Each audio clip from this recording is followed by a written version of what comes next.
Hi, this is Suresh from Coimbatore கோவையிலேருந்து உங்கள் Suresh.S. இந்த வீடியோவில் நம்ம என்ன பார்க்க போகிறோம் அப்படின்னா தமிழ்நாடு இன்ஜினியரிங் அட்மிஷன்ஸ் பற்றின அடுத்த அப்டேட். ஏற்கனவே எல்லாருக்குமே இந்த ரேண்டம் நம்பர்ஸ் வந்திருக்கும். இந்த ரேண்டம் நம்பர் எதற்காக போடுறாங்க அப்படிங்கிறத பற்றி நம்ம ஏற்கனவே கிளியர் டீட்டெயிலாக கொடுத்துருந்தோம். ஒரே மார்க்கில் ஒரே மாதிரியான மார்க்கில் இருக்கின்ற பொழுது எந்த மாணவருக்கும் முன்னுரிமை கொடுக்கறதுங்கிற ஒரு பாயிண்ட்ல தான் ரேண்டம் நம்பர் அப்படிங்கிற விஷயமே ஜென்ரேட் ஆகுது. அதை பற்றி கிளியர் டீட்டெயில் கொடுக்கணும். இப்போ எல்லாருக்குமே ரேண்டம் நம்பர் வந்திருக்கும். இந்த ரேண்டம் நம்பர் எத்தனை பேருக்கு ஜென்ரேட் ஆயிருக்கு அப்படின்னு கேட்டீங்கன்னா 1,60,000 பேர் அப்ளிகேஷன்ஸ் போடுற பட்சத்தில் சராசரி இன்னைக்கு 1,32,000 பேருக்கு தான் இந்த ரேண்டம் நம்பர் அப்படிங்கிறது ஜென்ரேட் ஆயிருக்கு. அதுலயும் இப்போ கடைசியா ஒரு குட் நியூஸ் என்ன அப்படின்னு கேட்டீங்கன்னா 1,14,000 பேர் தான் இப்போ இந்த கவுன்சிலிங்குள்ளவே என்ட்ரி ஆகுறாங்க. அப்போ நம்ம என்ன ஒரு சின்ன கம்பேரிசன் அப்படின்னு பார்த்தீங்கன்னா லாஸ்ட் இயரை கம்பேர் பண்ணும்பொழுது லாஸ்ட் இயர்ல 1,04,000 பேர் அப்ராக்சிமேட்டா உங்களுக்கு இந்த கவுன்சிலிங்குள்ள வந்திருந்தாங்க. இந்த வருஷம் ஒரு 10,000 பேர் அதிகபட்சம் உள்ள என்ட்ரி ஆயிருக்கிறது. ஒரு பாசிட்டிவான விஷயம் என்னன்னு கேட்டீங்கன்னா இன்ஜினியரிங்ல ஒரு பூம் இருக்கு அப்படின்னு எடுத்துக்கலாம். அந்த அதர் சைட் இன்னும் நல்ல இதில் பாசிட்டிவான விஷயம் நான் என்ன பார்க்குறேன் அப்படின்னு கேட்டீங்கன்னா 1,60,000 அப்ளிகேஷன்ஸ் உள்ள வந்த பட்சத்திலையும் நிறைய பேர் பணமே கட்டாத சூழ்நிலையில அப்ளிகேஷன்ஸ் கொஞ்சம் பேருக்கு ரிஜெக்ட் ஆயிருக்கு. சர்டிபிகேட் நிறைய பேர் அப்லோட் பண்ண விட்டுட்டாங்க அப்படிங்கிற ஒரு பாயிண்ட்ல இருக்கு. இதுல ரெண்டு விஷயமா பார்க்கலாம். சர்டிபிகேட் அப்லோடிங் அப்படிங்கிற விஷயம் பாத்தீங்கன்னா உங்களுக்கு எதர் டெக்னிக்கலா ஃபால்ட் இருந்ததுனால அவங்க பண்ணாம விட்டுட்டாங்களா, இல்ல ரெண்டாவது சிபிஎஸ்இ ஸ்டூடெண்ட்ஸ் நிறைய பேர் அப்ளை பண்ணி ஓகே இதுக்கு வேண்டாம் நம்ம அப்படிங்கிற மாதிரி அவங்க நிறைய பேர் போயிட்டாங்களா அப்படிங்கிற ரெண்டு விதத்துல பாக்குறோம். அப்படிங்கிற பட்சத்துல நமக்கு இன்னைக்கு அப்ளிகேஷன்ஸ் ஒட்டுமொத்தமாக குறைஞ்சது.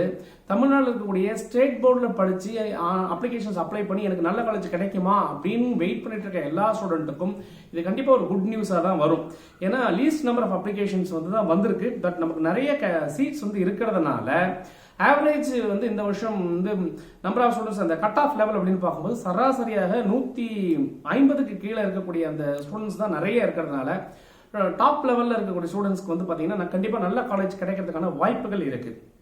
இன்னொரு முக்கியமான பாயிண்ட் என்ன அப்படின்னு கேட்டீங்கன்னா இந்த வருஷம் கட் ஆஃப் எப்படி சார் இருக்கும் அப்படின்னு ஒரு பாயிண்ட் கேட்டீங்கன்னா கண்டிப்பா 192 அல்லது 191.5 அப்படிங்கறதெல்லாம் ஒரு starting cut off state board ஸ்டூடெண்ட்ஸ்க்கு வரும் அப்படிங்கறத நம்மளுடைய சின்ன அனலிட்டிக்ஸ்ல நம்ம பண்ண அந்த போன வருஷம் டீடைல்ஸ் வச்சு நம்ம பார்க்கும்போது நமக்கு கிடைக்குது. அப்ப கட் ஆஃப் இந்த வருஷம் என்னவா இருக்கும்னு சொன்னீங்கன்னா ஒரு சின்ன க்ளூ அப்படின்னா 192 அப்படிங்கிறது இந்த வருஷம் கட் ஆஃப்க்கான ஸ்டார்டிங் பாயிண்டா இருக்கலாம். இது ஸ்டேட் போர்ட் பாயிண்ட் ஆஃப் வியூல ஒருவேளை சிபிஎஸ்இ ஸ்டூடெண்ட்ஸ் உள்ள வராங்க அப்படின்னு வச்சுக்கிட்டா கூட இந்த சிபிஎஸ்இ தாக்கம் எவ்வளவு இருக்குன்னா ஒரு 12,000 பேர் அதிகபட்சம் போட்டி போடுவாங்க அப்படின்னு தான் நான் நம்புறது. இந்த 12,000 பேர் உள்ள வந்தாலும் கூட கட் ஆஃப் எப்படி ரைஸ் ஆகும்னா அதுல இருந்து ஒரு 2 அல்லது 3 மார்க் ரைஸ் ஆகிறதுக்கான வாய்ப்புகள் இருக்கு. அப்ப ஆவரேஜ் கட் ஆஃப் சிபிஎஸ்இ உள்ள வரும்போது ஸ்டார்டிங் அப்படின்னு பாத்தீங்கன்னா ஒரு 194 ஒரு 193 தான் ஸ்டார்ட் ஆகும் அப்படிங்கிற மாதிரி இருக்கு. இவங்க ஒரு ஹையர் லெவல் காம்படிஷன்ஸ் கொடுத்தா கூட இந்த டாப் லெவல் இருக்கக்கூடிய ஒரு சில இன்ஸ்டிடியூஷன்ஸ் தான் கொடுப்பாங்களே தவிர அதுக்கப்புறம் இருக்கக்கூடிய எல்லா கேம்பஸ்லயும் உங்களுக்கு கண்டிப்பா நல்ல நல்ல பிரான்ச்சஸும் நல்ல காலேஜும் கிடைக்கிறதுக்கான வாய்ப்புகள் மிக மிக அதிகமா இருக்கு அப்படிங்கறதா நமக்கு இந்த ரேண்டம் நம்பர் வந்ததுக்கு அப்புறம் தெரியுது. அடுத்து நமக்கு ரேங்கிங் கொடுக்க போறாங்க. ரேங்கிங் கூடிய சீக்கிரத்தில் உங்களுக்கு அதாவது செப்டம்பர் மாசம் ரேங்கிங் கொடுக்க சொல்லியிருக்காங்க. ரேங்கிங் கொடுத்ததுக்கு அப்புறம் இன்னமும் தெளிவா நம்ம இந்த கட் ஆஃபுக்கு இந்த காலேஜ் தான் கிடைக்கும் அப்படிங்கிற ஒரு சார்ட் நம்ம ஏற்கனவே இப்போ ப்ரிடிக்ட் தான் பண்ணி வச்சிருக்கிறோம். இதோட கிளியர் கட் சார்ட் நம்ம இமீடியட்டா உங்களுக்கு கொடுக்கறதுக்கு நம்ம ட்ரை பண்றோம். இதுக்கு இடையில உங்களுக்கு எந்த மாதிரியான டவுட்ஸ் இருந்தாலும் நம்ம இன்னைக்கு வரப்போற சனிக்கிழமை ஈவினிங் அல்லது ஞாயிற்றுக்கிழமை இந்த 2 நாளும் நம்ம ஆன்லைன்ல லைவ் வரப்போறோம்.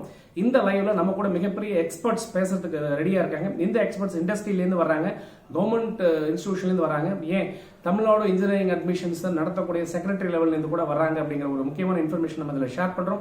ஸோ உங்க டவுட்ஸ் எல்லாருமே அவங்க கிளியர் பண்ணுவாங்க. அது போக உங்களுக்கு டாப் காலேஜஸ் லிஸ்ட் நான் நிறைய பேர் கேட்டுட்டு இருக்காங்க, எல்லாரும் கொடுத்துட்டு தான் இருக்கிறேன். நம்ம ஒரு ப்ரிஃபர் பண்ணி வச்சிருக்கோம், டாப் காலேஜ் சொல்லி ப்ரிஃபர் பண்ணிருக்கோம், டாப் டீம் யூனிவர்சிட்டி நம்ம ப்ரிஃபர் பண்ணி வச்சிருக்கோம், டாப் கவர்மெண்ட் இன்ஸ்டிடியூஷன் நம்ம ப்ரிஃபர் பண்ணி வச்சிருக்கிறோம்.